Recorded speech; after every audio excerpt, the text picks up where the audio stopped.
ఇల్లంతా ఒకటే దుమ్ము. ఎవరితోనైనా క్లీన్ చేయించాలి. ఇక్కడికి ఎవరూ రారమ్మా. ఊళ్ళో వాళ్ల మాటలు విని ఇక్కడికి పనిలోకి రావడానికి కూడా భయపడుతున్నారు. పోయిన వారం కూడా ఇద్దరిని పనిలోకి రమ్మని అడిగాను. దుర్మరణాలు సంభవించిన ఇల్లు మేము పనిలోకి రాము. తలుపుతి.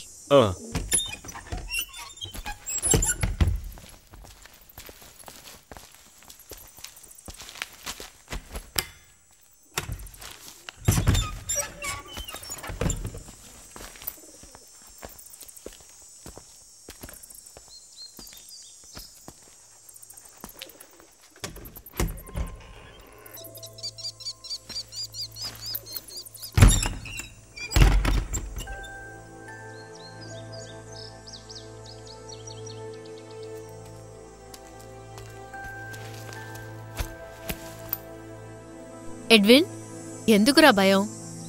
ఇలారా.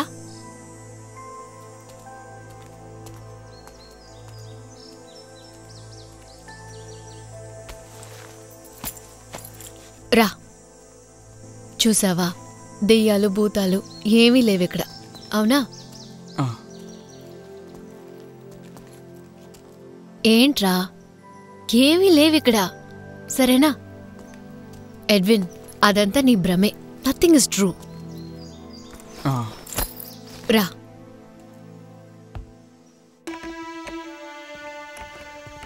చూసావా, వీళ్ళంతా నన్ను వెల్కమ్ చేయడం కోసం వెయిట్ చేస్తున్నారు. నువ్వు ముందెళ్ళి ఫ్రెష్ అయ్యిరా. ఇలా చూడు, పీటర్, లోరా ఇప్పుడు వచ్చేస్తారు. లోరాని చూడాలని లేదా? ఇక మనకు కావాల్సింది ఒక సాధారణ జీవితం. కొత్తగా అనురాగాలు, ఆప్యాయతలతో కూడిన జీవితం. అనురాగం అనురాగం పంచడానికి మనకి అర్హత ఎక్కడుంది అక్కయ్య? తమ్ముడు, నువ్వు ఇంకా పాత విషయాలు మర్చిపోకపోతే ఎలా? ఇలా చూడు, మనం అన్నీ డిసైడ్ చేసుకున్నాం, అవునా కాదా? నాన్నని చంపిందెవరు? ఐసక్. అనాదిగా వస్తున్న కుటుంబ కలహాల వల్ల. బట్ ఎడ్విన్, నాన్నని డైరెక్ట్ గా చంపిందెవరు? నిజం చెప్పు. అమ్మా, ఆ విధవ ఇన్ఫ్లుయెన్స్ తో. రాంగ్. వాడే మమ్మీ ఇన్ఫ్లుయెన్స్ లో ఉన్నాడు. నీకు తెలుసు, అంతా తెలుసు ఎడ్విన్, అదే నిజమని. అవును. పాపం చేసింది తను, హంతకురాలు కదా? మనం పోలీసులకి చెప్పుంటే వాళ్ళు ఉరి తీసేవాళ్లు, అవునా ఎడ్విన్? మనం ఆవిడ్ని రక్షించాం. తను బతకాల్సింది, కాని ఆత్మహత్య చేసుకుంది. అది ఆవిడ తీసుకున్న నిర్ణయం. It's an act of justice. దానికి నీకు సంబంధం లేదు. అర్థమైందా? అర్థమైందా అని అడుగుతున్నాను.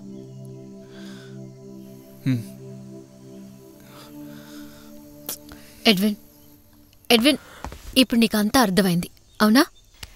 ఇలా చూడు, ఇక నీ మనసులో నేరం చేశానన్న భావన ఉండకూడదు. ఓకే. అంతే. ఇక నువ్వు దేనికి భయపడకూడదు, ఏడకూడదు. నా బంగారం కాదు.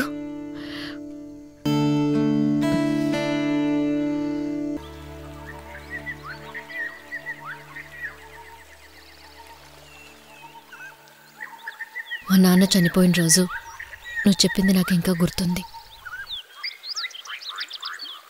మాట్లాడడానికి నా నీడ కూడా నాకు తోడుగా లేనప్పుడు నువ్వు తోడుగా ఉంటానన్నావు.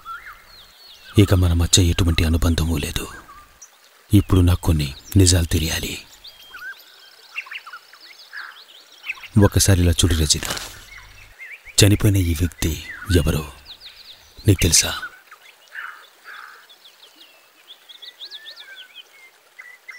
ఇతనిది మీ వంశమే. ఇతని గురించి నీకేమీ తెలియదని నువ్వు చెప్తే ఇక నిన్నేమీ అడగను. తెలుసు, నాకితనే తెలుసు. జోషి ఐసక్. ఇంట్లోంచి తరివేసిన మా పెద్దనాన్న కొడుకు. తన గురించి ఇంకేం తెలుసుకోవాలి? ఈ మనిషి గురించి నీకెప్పటినుంచి తెలుసో నాకు తెలియాలి.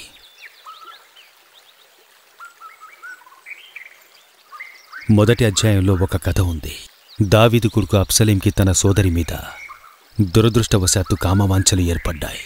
అందువల్ల తప్పుగా ప్రవర్తించాడు. ఈ విషయం తెలుసుకున్న వెంటనే అతన్ని దారుణంగా చంపేశారు. పాపానికి ప్రతిఫలం మరణం. రహస్యంగా చేసిన పాపాలకి ఆ ప్రభు మరణాన్ని ప్రసాదించాడు. పీటర్, పీటర్, ఇక నా వల్ల కాదు. నిద్రలో ఒక పీడ కలకన్నట్టు నా పాత జీవితం. ఇప్పుడు నేను కనీసం ఏడవగలుగుతున్నాను, కానీ ఏడవడానికి కూడా నోచుకొని రోజులు చాలా ఉంటాయి.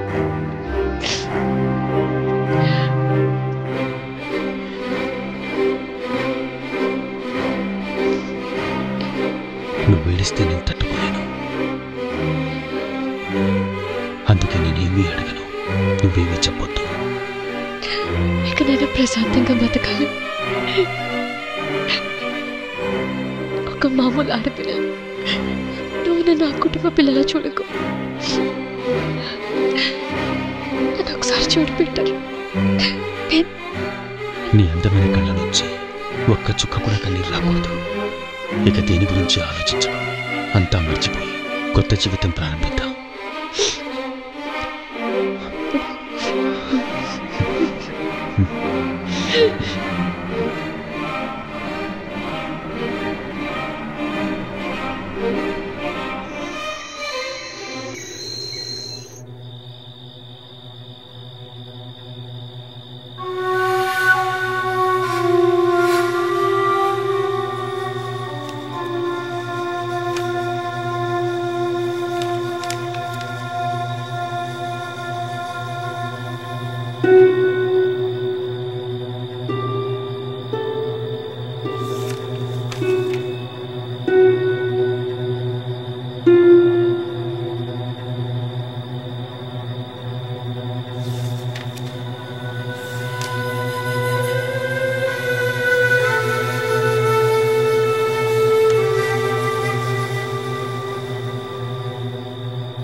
ఎడ్విన్, నువ్వు ఇంకా పడుకోలేదా?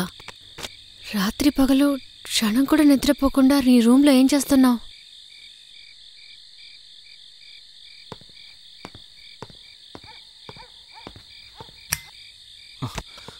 ఏంటది?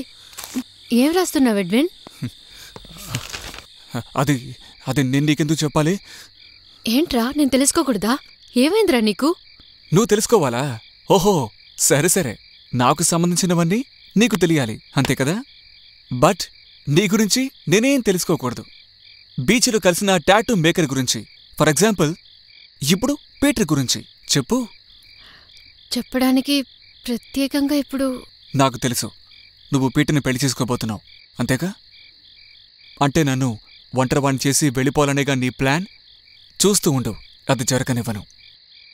నేను రాస్తున్నది కనుక ఏంటో తెలిస్తే నీ ప్లాన్ అంతా. అసలేంట్రా నువ్వు రాస్తున్నదేంటి? ఆహా, అంటే నువ్వు భయపడుతున్నావు కదా? ఏం రాస్తున్నావు నువ్వు? చూపించు. It's none of your damn business. Edwin, నువ్వు చెప్పకపోతే నేను వెళ్ళనివ్వను. దాదాపు మొత్తం రాశాను. సరే, ఇప్పుడే చెప్తాను, విను.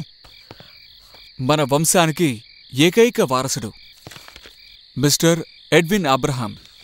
నేను రాస్తున్నది మన వంశ చరిత్ర. ఏంటి చరిత్రనా? ఈ కుటుంబ చరిత్ర. ఏంటి అర్థం కాలేదా? నాన్న మొదలుపెట్టిందే, బట్ ఇప్పుడు నాన్న ఈ చరిత్రలో ఒక భాగమే.